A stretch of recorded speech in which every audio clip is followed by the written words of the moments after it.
bersama kami di Pasca Debat Capres Cawapres 2024. Saya minta tepuk tangannya dulu pada malam hari ini. Mana dari pendukung paslon nomor urut 1? Pendukung paslon nomor urut 2? Pendukung paslon nomor urut 3? Masih semangat sampai malam hari ini. Saya langsung ke Mas Andre. Tadi pertanyaannya soal food estate gagal, rusak lingkungan, rugi kita. Itu pernyataannya Pak Mahfud. Jadi gimana Mas Andre? Ya, Prof Mahfud datanya lengkap ya. Dari lembaga kementerian, dari para penggiat, dari LSM. Termasuk juga LSM internasional yang bahkan ada yang membuat liputan khusus terkait food estate yang dibuat oleh Indonesia. Jadi pertama bahwa food estate yang dibuat ini melakukan pengalihan lahan dari hutan. Dan jadi kalau dibilang gagal itu juga dikonfirmasi oleh Mas Gibran ya. Disebutkan memang ini belum berhasil saat ini. Patokannya ya sekarang gitu.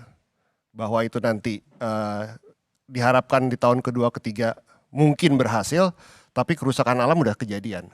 Terjadi pengalihan dari hutan dibuat jadi food estate. Baik, Mbak Roro, bagaimana responnya soal dibilang food estate itu gagal, rusak lingkungan. Jadi lingkungannya udah keburu rusak, hasilnya belum ada.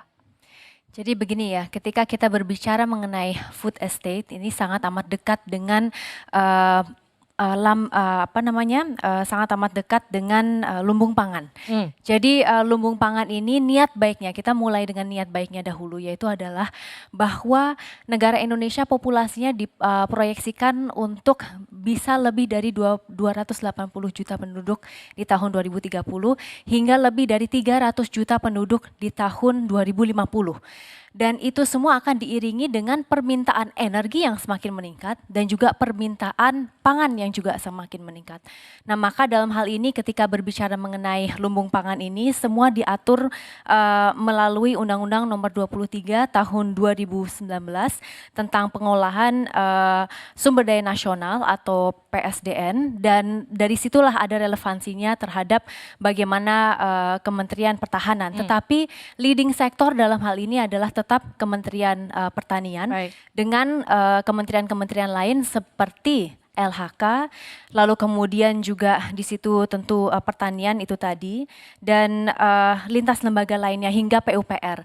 Nah, maka oleh karena itu dengan niat baik ini kita melihat bahwa banyak sekali success story sebetulnya yang kita dapat kalau dari laporan juga yang kami terima, yaitu adalah misalnya di beberapa lintas wilayah baik itu di Kalimantan Tengah hingga di beberapa wilayah lainnya, karena intinya adalah bagaimana negara bisa hadir untuk meningkatkan produktivitas lahan. Dan kami melihat bahwa pada intinya progres hanya bisa dilihat secara maksimal dalam kurungan waktu lebih dari 3 tahun.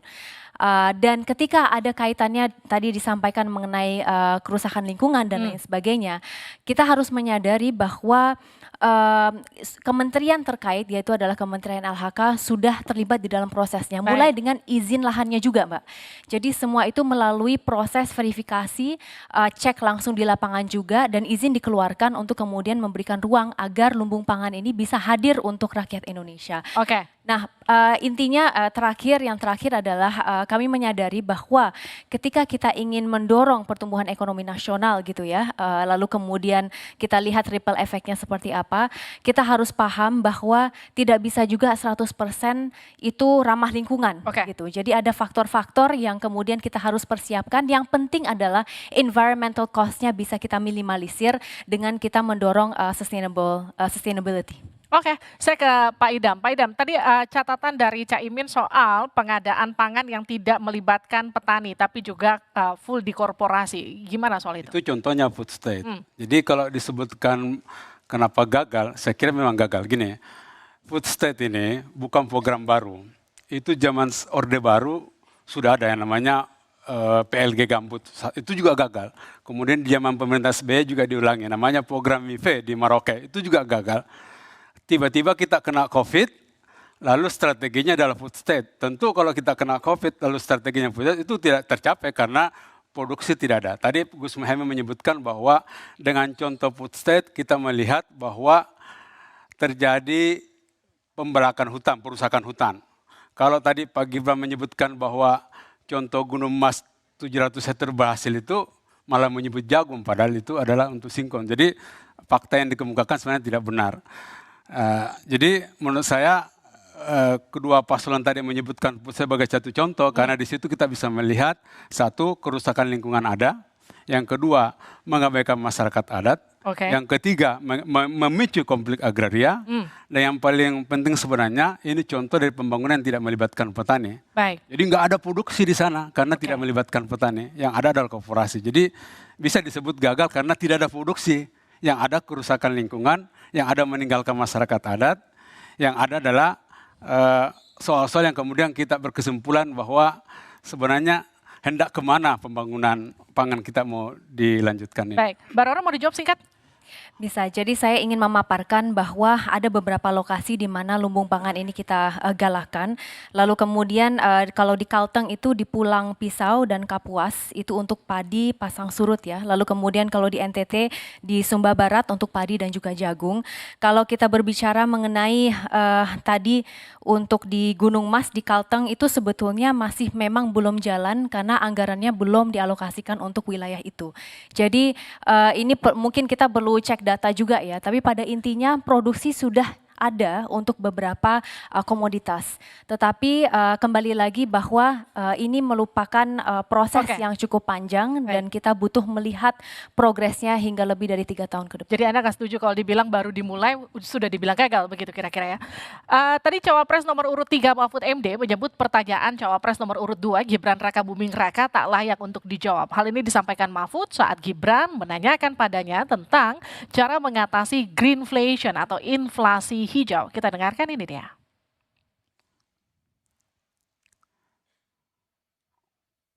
Bagaimana cara mengatasi greenflation? Terima kasih. Masih ada waktu, Bapak Gibran. Aturan, istilah Kami sampaikan kembali terminologi atau singkatan, mohon untuk dijelaskan. Tidak saya jelaskan karena kan beliau kan seorang profesor. Sesuai dengan aturan. Greenflation adalah inflasi hijau.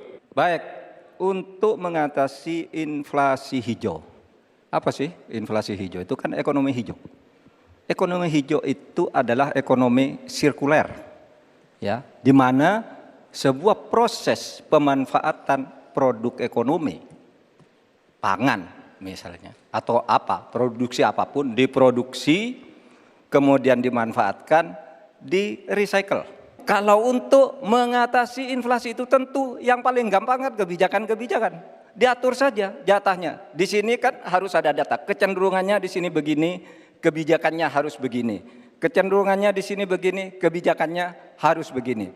Nah itulah yang kita pahami tentang ekonomi hijau. Saya nyari-nyari di mana ini jawabannya. Kok nggak ketemu jawabannya?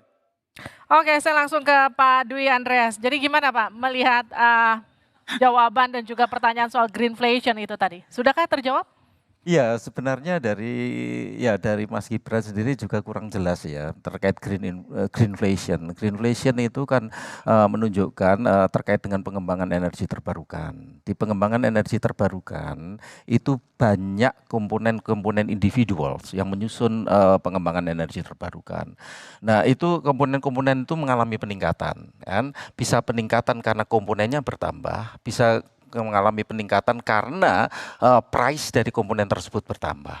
Jadi itu sebenarnya yang dimaksud dengan greenflation. Mas Gibran juga tidak jelas sama sekali sebenarnya. Untuk itu kenapa kok hal yang seperti itu muncul. Lalu Pak Mahfud sudah barang tentu karena pertanyaannya juga nggak jelas, jawabannya juga nggak jelas juga itu persoalannya.